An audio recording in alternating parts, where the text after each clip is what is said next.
पूरा साम्राज्य धन्य धान से भरा हुआ था। हजारों की संख्या में नौकर चाकर और बड़ी विशाल सेना थी। उसका जीवन अत्यंत सुखमय बीत रहा था, इसलिए वह अपने इस भरे पूरे साम्राज्य के भोग में इतना डूब चुका था कि भगवान के अस्तित्व को बिल्कुल भूल सा गया था। भगवान के प्रति उसके भी कुछ कर्तव्य हैं जिसे वह पूरी तरह भूल गया था। लेकिन एक दिन उसके दरबार में एक साधु महात्मा आए। अब आगे। हरे कृष्णा कृष्णा कृष्णा हरे हरे, हरे राम राम राम हरे हरे। जरा देखो इस राजा को, ऐसो आराम में कितना खोया है, इनसे किसी दिन की सुध ही नहीं है। इसे ऐसा लगता है कि यह हमेशा जवान ही रहेगा, कभी बूढ़ा ही नहीं होगा। मैंने इसे इतनी बार समझाया ईश्वर परमात्मा और भगवत भक्ति के बारे में, पर ये मूर्ख इसमें तनिक भी रुचि नहीं लेता है। एक वास्तविक साधु का कर्तव्य है कि वह किसी के घर दान लेने नहीं, अपितु बहुत कुछ देने जाता है। अर्थात एक साधु होने के नाते मेरा यह कर्तव्य है कि मैं इस राजा का सही मार्गदर्शन करूं और इसे नर्क जाने से बचाऊं। अरे साधु महात्मा, आप मेरे दरबार में आइए, विराजिए और लाइए, हम आपके चरणों को धो देते हैं। नहीं राजन, हे राजन, तुम मेरा मान करते थे, उचित सम्मान करते थे, परंतु जब भी मैं तुमसे ईश्वर भक्ति या परमात्मा की बात करता हूँ, अब तुम तनिक भी रुचि नहीं दिखाते थे। ऐसा क्यों है राजन? हे महात्मा, समय का अभाव। एक तरफ हमारा साम्राज्य, हमारी रानियां, हमारे पुत्र, हमारे पास फुर्सत कहाँ है कि हम आपके प्रवचन सुने और भगवान को याद करें। हमारा साम्राज्य और सभा इससे बड़े हैं कि भगवान को याद करने की जरूरत ही क्या है। ओ राजन, अब मैं तुम्हें कैसे समझाऊं, परंतु फिर भी ठीक है, पर क्या तुम मेरी विनती स्वीकार करोगे? अवश्य करेंगे, हम तो जरूर करेंगे। आप बताइए, आपको क्या चाहिए? धन, धान्य, जमीन या स्त्री? बताइए। नहीं राजन, इन सब चीजों में मुझे कोई आपत्ति नहीं है। अगर तुम मेरी आज्ञा का पालन करना ही चाहते हो तो तुम अपने राज्य में अपने सैनिकों से एक ऐसा व्यक्ति ढूंढने को कहो जो सबसे अधिक मूर्ख हो, अर्थात महामूर्ख हो। और अगर तुम्हें ऐसा व्यक्ति मिल जाए तो तुम उसे मेरा यह दंडा देना और उसे राज्य में भ्रमण करने को कहना। ये छड़ी तो ठीक है, किंतु ये महामूर्ख वाली बात हमारे कुछ समझ नहीं आई, किंतु मजेदार है वो बात। हम अवश्य आपकी आज्ञा का पालन करेंगे। ठीक है राजन, तो अब मैं चलता हूँ। हरे कृष्णा कृष्णा कृष्णा हरे हरे, हरे राम राम राम हरे हरे। मंत्री, क्या आज्ञा है महाराज? हमारे राज्य में जो सबसे बड़ा मूर्ख यानी महामूर्ख हो, उसे ढूंढ लाइए, जाइए। जो आज्ञा महाराज। सैनिकों, मेरे साथ चलो।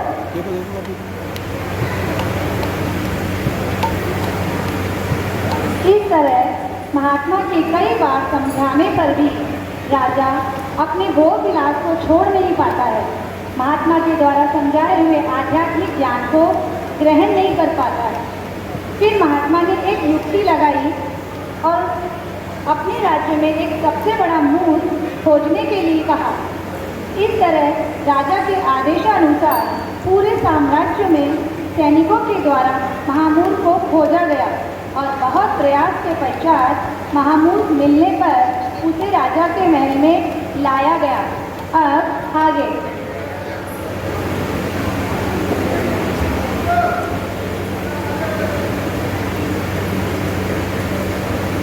महाराज, आपके आज्ञानुसार इस राज्य का सबसे बड़ा महामूर्ख आपके सामने हाजिर है।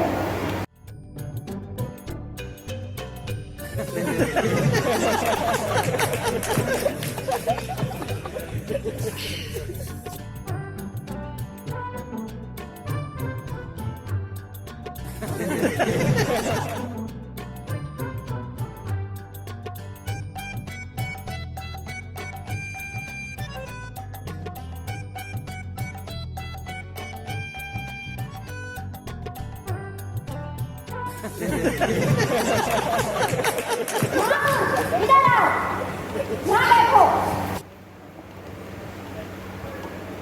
अच्छा, तो ये है वो महामूर्ख। अच्छा है, किंतु तुम्हें पता कैसे चला कि यही है वो महामूर्ख? महाराज, हमने कई दिनों तक प्रयास किया, फिर हमने एक दिन देखा कि यह व्यक्ति अपनी सभी बहुमूल्य चीजें लुटा रहा है। हमें बड़ा अफसोस हुआ। पूछा तो कहता है ये सब चीजें मेरे किसी काम की नहीं, और तो और यह भी कहता है कि शरीर नहीं आत्मा है। क्या क्या कहा तुमने कि ये शरीर नहीं आत्मा है? तब तो यह सबसे बड़ा महामूर्ख है जो अपनी धन संपत्ति को लोगों में लुटा दे। वही तो है सबसे बड़ा महामूर्ख।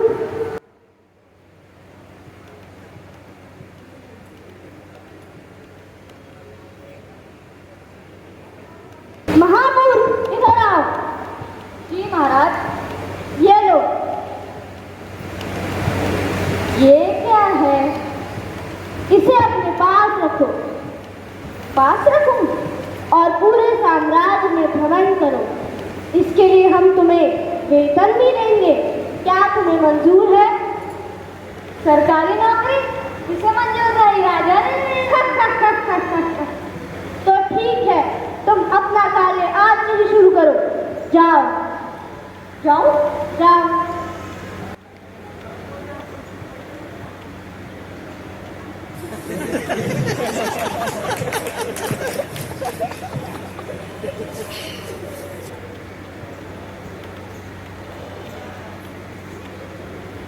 अब कुछ साल पश्चात जब राजा बूढ़ा हो गया और उसकी आर्थिक स्थिति आई, तो उसने अपने अंत समय में अपने सभी रिश्तेदारों से मिलने के बाद उसने अब महामूर्ख से मिलने की इच्छा जताई। मंत्री, क्या क्या है महाराज? सुनो, अब मैं सबसे तो मिल गया हूँ, किंतु अभी भी एक व्यक्ति बाकी है। वह है महामूर्ख। वह जहाँ पर भी हो उसे ढूंढ लाइए।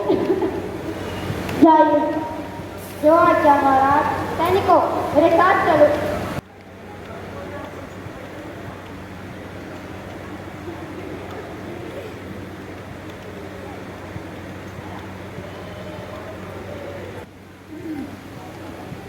इस तरह कई साल बाद में जब राजा बूढ़ा हो गया था, तब उसकी आर्थिक स्थिति खराब हो गई। तब उसने महामूर्ख को दोबारा मिलने के लिए बुलाया।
मैंने तुम्हें याद किया क्योंकि अब मैं बहुत दूर जा रहा हूँ।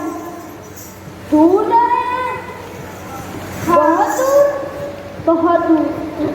महाराज, आप कहाँ जा रहे हैं? मुझे भी साथ ले चलिए ना, वहाँ मैं आपके साथ साथ रहूँगा। अरे पगले, मैं जहाँ जा रहा हूँ वहाँ मैं तुम्हें अपने साथ नहीं ले जा सकता। यह संभव नहीं। अच्छा, तो अब समझ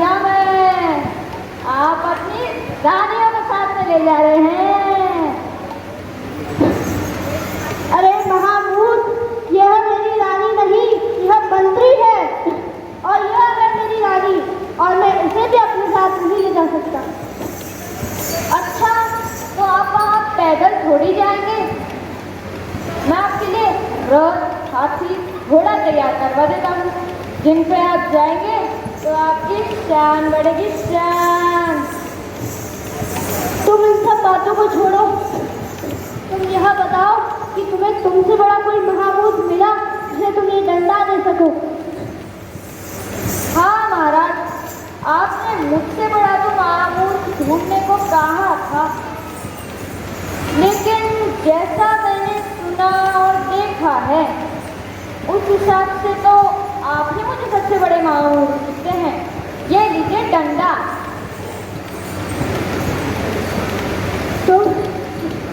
तुम्हारी इतनी हिम्मत कि तुमने मुझे महाभूत बोला, तुम किस आधार पे कह रहे हो? महाराज, मैं सही तो कह रहा हूँ। आपने अपने पूरे जीवन भर इतना सब कुछ एकत्रित किया, धन, संपत्ति, ऐश्वर्य, लेकिन आप अंत में कह रहे हैं कि आप कुछ भी साथ नहीं ले जा सकते। तो ये सब आपका कैसे हुआ? तुम महाभूत नहीं, तुम कौन हो? कृपया अपनी असली पहचान बताओ। महाराज, आपने सही कहा, मैं महाभूत नहीं हूँ।